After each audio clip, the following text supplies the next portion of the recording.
Hello guys, আমি অঙ্কিতা। আজকে বানাবো চপ। দোকান থেকে কিনে খাই, আজকে আমরা বাড়িতেই বানাবো। এখানে আমি পেঁয়াজটা লাল লাল করে ভেজে নেব।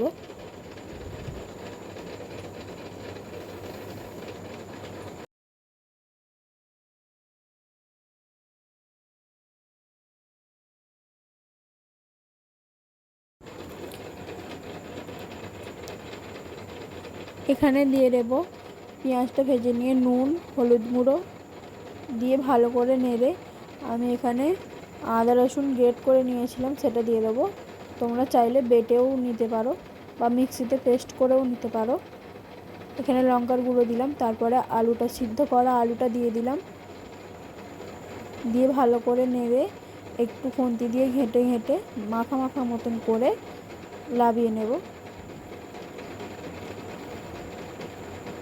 এখানে আমার মা বেসনটা গুলে দিচ্ছিল। হলুদ গুঁড়ো, লঙ্কার গুঁড়ো আর নুন দিয়েছিল আর বেকিং সোডা দিয়ে অল্প অল্প জল দিয়ে বেসনটা ফেটিয়ে নিচ্ছিল। এখানে আমি আলুটার ডো করেছিলাম, ডো করে চপের মতন করে বানিয়ে মাকে দিচ্ছিলাম। চ্যাপটা চ্যাপটা করে হাতের সাহায্যে একটু আঠা নিতে হবে, না হলে হাতে জড়িয়ে যাবে, বা তেল নিলেও হবে। আমার মা এখানে চপগুলো ভেজে নিচ্ছিল।